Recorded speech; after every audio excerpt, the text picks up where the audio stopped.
Assalamualaikum warahmatullahi wabarakatuh. Kembali lagi di channel saya. Saya di sini ingin menjelaskan tentang penggunaan distribusi probabilitas dalam simulasi. Ini adalah penjelasan dalam mata kuliah simulasi komputer pada Prodi Teknik Industri. Assalamualaikum. Perkenalkan kembali, nama saya Muhammad Firman. Saya adalah mahasiswa dari Prodi Teknik Industri. Saya sekarang sudah semester 4. Saya di sini ditugaskan untuk membuat video ini. Jadi, mohon disimak apa yang saya bahas. Semoga dipahami dan juga enjoy ya nonton video saya. Terima kasih. Baik, kita masuk ke pendahuluan. Penggunaan distribusi probabilitas sangat penting dalam simulasi karena memungkinkan kita untuk membuat model yang lebih akurat dan realistis dari sistem yang disimulasikan. Distribusi probabilitas memungkinkan kita untuk mempertimbangkan berbagai kemungkinan hasil dan seberapa sering hasil tersebut mungkin terjadi. Dengan demikian, simulasi dapat memberikan wawasan yang lebih mendalam tentang perilaku sistem dan membantu dalam pengambilan keputusan yang lebih baik. Ini adalah alasan distribusi probabilitas penting dalam simulasi. Yang pertama itu ada pemodelan variabilitas. Yang kedua adalah analisis risiko. Yang ketiga adalah pemodelan fenomena dunia nyata. Yang keempat, pembuatan keputusan. Yang terakhir adalah peningkatan akurasi. Maka dari itu, di sini ada 5 alasan distribusi probabilitas sangat-sangat penting dalam simulasi. Maka dari itu, simak penjelasan berikut. Yang pertama, pemodelan variabilitas. Distribusi probabilitas membantu kita untuk memodelkan variabilitas yang ada dalam sistem. Dalam dunia nyata, banyak parameter dan variabel yang tidak pasti dan dapat bervariasi. Dengan menggunakan distribusi probabilitas, kita dapat memodelkan variabilitas ini dan melihat bagaimana variabilitas tersebut mempengaruhi hasil dari simulasi. Yang kedua adalah analisis risiko. Simulasi dengan distribusi probabilitas memungkinkan kita untuk melakukan analisis risiko yang lebih baik. Dengan mempertimbangkan berbagai kemungkinan hasil dan seberapa sering hasil tersebut mungkin terjadi, kita dapat mengidentifikasi risiko yang paling mungkin terjadi dan mengambil langkah-langkah untuk mitigasi risiko tersebut. Pemodelan fenomena dunia nyata. Banyak fenomena dunia nyata mengikuti distribusi probabilitas tertentu, seperti distribusi normal, eksponensial, atau Poisson. Dengan menggunakan distribusi probabilitas yang tepat, kita dapat membuat model simulasi yang lebih akurat dan realistis dari fenomena tersebut. Pembuatan keputusan. Hasil simulasi yang menggunakan distribusi probabilitas dapat membantu dalam mengambil keputusan yang lebih baik. Dengan memahami berbagai kemungkinan hasil dan seberapa sering hasil tersebut mungkin terjadi, kita dapat membuat keputusan yang lebih terinformasi dan efisien.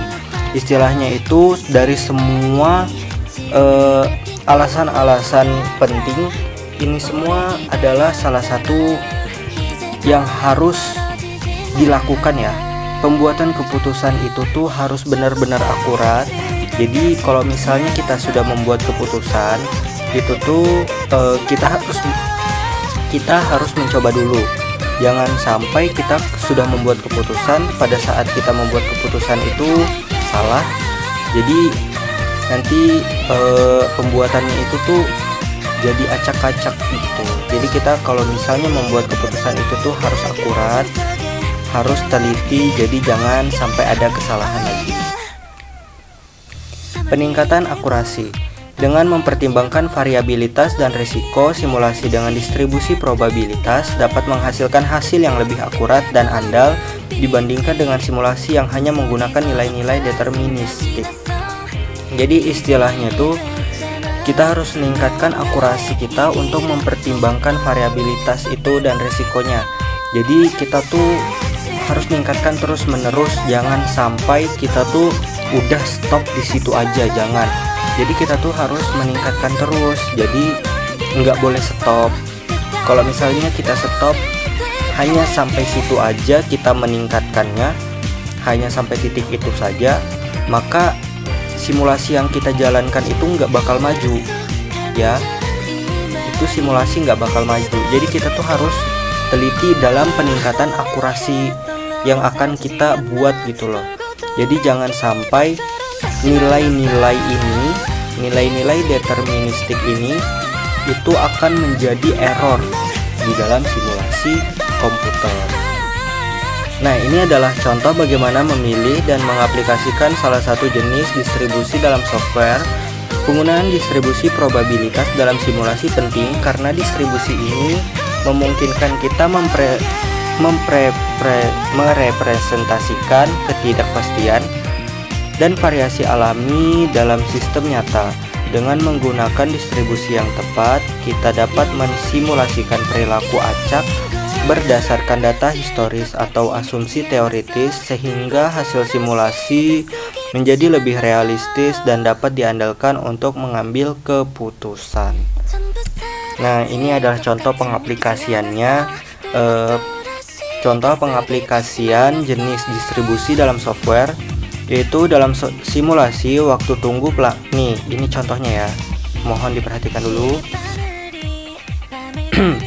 Dalam simulasi waktu tunggu pelanggan di antrean sebuah bank, kita bisa memilih distribusi eksponensial untuk merepresentasikan waktu antar kedatangan pelanggan. Ini karena distribusi eksponensial sering digunakan untuk memodelkan waktu antar kejadian yang bersifat acak dan independen, seperti kedatangan pelanggan. Dalam software seperti Arena atau Anylogic, kita tinggal menentukan rata-rata waktu antar kedatangan, misal 5 menit, lalu menggunakan fungsi distribusi eksponensial di modul input waktu kedatangan pelanggan agar simulasi bisa berjalan mendekati situasi nyata. Nah, ini adalah contohnya dari software Arena atau Anylogic. Kalian bisa mencari contohnya juga yang lain seperti dari Simio ataupun dari software-software yang biasanya kalian gunakan gitu loh. Jadi contoh distribusi software itu pengaplikasiannya banyak ya, bukan cuma di Arena atau Anylogic, bisa dalam Simio ataupun dalam software-software yang dikenal lah gitu. Jadi kalian bisa mencari sendiri, kan sekarang banyak internet atau bisa pakai AI juga bisa kalian mencari di sana. Baik,